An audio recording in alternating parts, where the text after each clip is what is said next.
बिस्मिल्लाहिर्रहमानिर्रहीम। अस्सलाम वालेकुम। इजी होम्योपैथी में आज हम बात करेंगे पोटेंसी के बारे में। पोटेंसी मुझे काफ़ी सारे दोस्तों ने व्हाट्सएप के ऊपर और काफ़ी सारे दोस्तों ने मेरी ईमेल के ऊपर मैसेजेस किए हैं कि बताया जाए कि कितनी कौन सी पोटेंसी जो है वो इस्तेमाल की जाए। उस हवाले से कुछ ब्रीफिंग चूँकि चाहिए थी, तो मैंने सोचा क्यों ना इसकी एक वीडियो बना दी जाए और आप लोगों के साथ शेयर कर दी जाए, ताकि वो लोग जिनको नहीं भी पता वो वीडियो देख के उनको अंदाज़ा इससे हो जाए। तो पोटेंसी जो है ये होम्योपैथी के अंदर ऑलमोस्ट 3 से शुरू हो जाती है, 3CH से शुरू होती है और फिर ये जाते जाते 6, 12 और फिर 30, फिर 200, फिर उसके बाद आगे जाते जाते 1M, फिर 10M, फिर 50M भी होता है, फिर CM भी होता है। ये सारी पोटेंसी। अब सवाल ये पैदा होता है कि बीइंग एन होम्योपैथिक डॉक्टर मुझे कैसे पता चले कि मैंने किस मरीज को कौन सी पोटेंसी देनी। तो ये बहुत इस हवाले से बहुत अहम लेक्चर है, अहम वीडियो है उन लोगों के बारे में जो अभी लर्न कर रहे हैं, जो अभी डॉक्टर बनने जा रहे हैं, और उन लोगों के बारे में भी जो न्यूली डॉक्टर बने हैं उनके लिए। तो पोटेंसी जो है ये बुनियादी तौर पर 3 कैटेगरीज में बांटी गई है, 3 हिस्सों में बांटी गई है। एक को कहा गया है स्मॉल पोटेंसी या लोअर पोटेंसी, और एक को मीडियम पोटेंसी, और एक को हायर पोटेंसी कहा गया है। तो जो 12X तक या 12CH तक जो पोटेंसी आ जाती है, इसको बायोकेमिक भी कहा जाता है। तो ये पोटेंसी आमतौर पर लोअर पोटेंसी कहलाती है या स्मॉल पोटेंसी कहलाती है। बल्कि आप कह सकते हैं कि इसमें हम 30 को भी किसी हद तक शामिल कर सकते हैं, लेकिन कुछ लोग शामिल करते कुछ नहीं। और बाकी ये कि 12 से ऑनवर्ड 200 तक जो पोटेंसी है इसको शामिल किया जाता है मीडियम कैटेगरी में। ये मीडियम साइज की पोटेंसी है। और फिर इसके बाद 1M, 10M, 50M और CM और जितनी भी आगे बने पोटेंसीज, ये कहलाती हैं हाई पोटेंसीज। अब ये 3 रेंजेस हैं। डिपेंड ये करता है कि आपके पास पेशेंट कैसा है।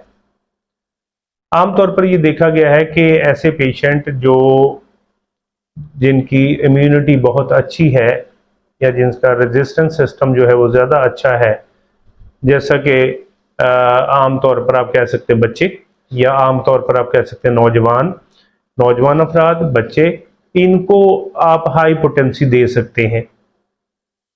और इसी तरह से जिनकी रेजिस्टेंस कम होती है, जैसे कि बूढ़े अफराद हो गए, तो इनको हाई पोटेंसी नहीं दी जानी चाहिए। इनको लोअर पोटेंसी से स्टार्ट करवाना चाहिए।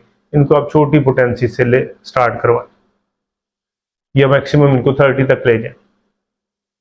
इसी तरह से वो अफराद, वो लोग या ऐसे पेशेंट जो ज़्यादा जिनका मेंटल वर्क है, जो दिमागी काम ज़्यादा करते हैं, तो उनके लिए भी ऐसा है कि अगर सबसे पहले जो ज़रूरी चीज़ है कि उनके साइन सिम्टम ले लें, और फिर अगर आप उन साइन सिम्टम को लेके उनकी मेडिसिन तक पहुंच गए हैं, जो उनकी मेडिसिन है वहां तक पहुंच गए हैं, तो अब क्या है कि उन साइन सिम्टम को लेके, उस मेडिसिन को लेके अगर वो मैच कर रही हैं, मेजॉरिटी मैच कर रही हैं, उसकी अलामात एक दूसरे के साथ मैच कर रही हैं, आप उनको हायर पोटेंसी दे सकते हैं। लेकिन अगर उनकी मेजॉरिटी जो साइन सिम्टम है एक दूसरे के साथ मैच नहीं कर रहे, तो आप उनको फिर लोअर पोटेंसी दें हायर पोटेंसी की बजाय। इसी तरह से वो अफराद जो जिस्मानी काम ज़्यादा करते हैं, उनको चूँकि दिमागी काम कम करते हैं, जिस्मानी काम ज़्यादा करते हैं, जैसे मजदूर है या कोई और ऐसे लेबरर हैं, और इनको अगर कोई इस तरह की चोट लग गई है, कोई प्रॉब्लम हो गया है, कोई ज़ख्म हो गया है, कुछ भी हो गया है, इंजरी होगी, तो इनको आप लोअर पोटेंसी दें। ज़्यादा इनके लिए बेहतर जो सूटेबल होगी वो लोअर पोटेंसी होगी। लोअर पोटेंसी इनके लिए अच्छी परफॉर्मेंस देगी। इस हवाले से आपको कुछ बता भी दूं कि कुछ ये एक डिपेंड करता है, किसी मुल्क के एनवायरनमेंट के ऊपर डिपेंड करता है, या वहाँ की जो ड्रग एजेंसीज हैं वहाँ पर डिपेंड करता है, रेगुलेटरी अथॉरिटीज़ जो हैं उनके ऊपर डिपेंड करता है किस पोटेंसी की वो इजाज़त देती हैं। किस पोटेंसी तक इजाजत देती हैं। लेकिन हमें इससे नहीं है, हमें तो गर्ज है ये देखने की कि पाकिस्तान में क्या हो रहा है या ज्यादा से ज्यादा इंडिया में क्या हो रहा है। तो पाकिस्तान और इंडिया में दोनों में ये पोटेंसीज हर तरह से चलती हैं। वो मीडियम भी इस्तेमाल होती है, स्मॉल भी इस्तेमाल होती है, हाई भी इस्तेमाल होती है। इट डिपेंड्स अपॉन पेशेंट या it depends upon patient condition. जैसे मिसाल के तौर पर तो किसी क्रॉनिक मरीज, किसी क्रॉनिक बीमारी का मरीज, जैसे टीबी, ट्यूबरकुलोसिस, तो बीमारी जब अटैक करती है किसी भी मरीज के ऊपर तो उसका जो आप कह सकते हैं डिफेंस सिस्टम जो है, वो डिफेंस सिस्टम उसका खासा वीक हो जाता है उस बीमारी के खिलाफ फाइट कर कर। तो नतीजे के तौर पर क्या होता है, उसका डिफेंस सिस्टम वीक होता है, यानी इम्यून सिस्टम वीक होता है। तो उसको आप हाई पोटेंसी देंगे तो उसका अब फायदा कोई नहीं है, आपको उसको लोअर पोटेंसी देनी चाहिए। यानी ये पता कैसे चलेगा, यूं समझ लें कोई एंड लेवल पे पेशेंट आ गया आपके पास कि उसका डिफेंस सिस्टम भी बिल्कुल डैमेज हो चुका, नाकारा हो चुका है, यहाँ पे आपको उसको लो पोटेंसी देनी चाहिए।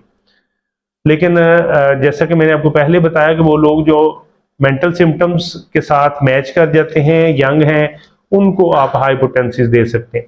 यहाँ पे एक और पॉइंट मेरे जहन में आया, साथ साथ आपको बताता चलूं, होम्योपैथी में कुछ मेडिसिन ऐसी हैं जो लो पोटेंसी में एक काम करती हैं और जब हाई पोटेंसी में जाती हैं तो वो दूसरा काम करती हैं।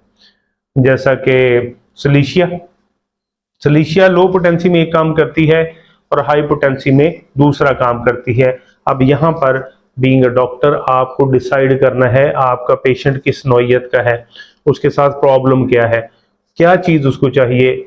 यानी अब यहाँ पर अगर वो सिलीशिया उसकी मेडिसिन बन रही है तो ये नहीं है कि वो वीक है तो आप उसको स्लो मतलब वो लो पोटेंसी दे देंगे, लेकिन लो पोटेंसी अगर काम ही और करती है तो गलत हो जाएगा। इसलिए ऐसी जगहों पर, ऐसे मौके पर आपको फिर वही वाली मेडिसिन यूज करनी चाहिए जो वहां पर उस माहौल के मुताबिक, उस बीमारी के मुताबिक सूटेबल हो, एडजस्ट हो जाए।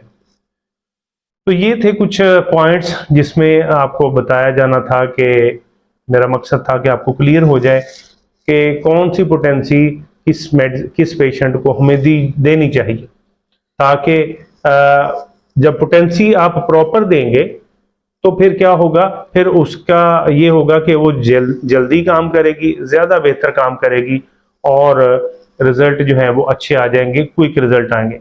इसी तरह से कुछ पेशेंट्स ऐसे भी होते हैं जिन्होंने पहले कभी होम्योपैथिक यूज ही नहीं की होती, पहली बार होम्योपैथिक यूज करते हैं। जब वो पहली बार होम्योपैथिक यूज करते हैं तो आपने अगर उनको 30 पोटेंसी भी दी है तो वो फौरन ही उनके ऊपर इफेक्ट करेगी, वो उसके ज़ेरे असर आएंगे और फौरी बॉडी उसके मुताबिक रिस्पॉन्ड करेगी, रिजल्ट अच्छा मिलेगा। ऐसे पेशेंट्स को याद रखिएगा, ऐसे पेशेंट्स को कभी भी आप हाई पोटेंसी से स्टार्ट ना लें, लोअर पोटेंसी से स्टार्ट लें। मशवरा है लोअर पोटेंसी से स्टार्ट लें, फिर मीडियम पे जाएं, फिर हाई पे जाएं अगर जरूरत पड़े तो। अदरवाइज वो लो पर ही चलता रहे तो वेल एंड गुड, बहुत अच्छी बात है, उसको वहां पर ही चलाते रहे। तो ये कुछ पॉइंट्स थे जो पोटेंसीज के मुतालिक थे। अगली वीडियो में किसी नए मसले के साथ, कुछ नई अलामात के साथ आपकी खिदमत में हाजिर हूंगा। तब तक के लिए इजाजत दीजिए। अल्लाह हाफिज।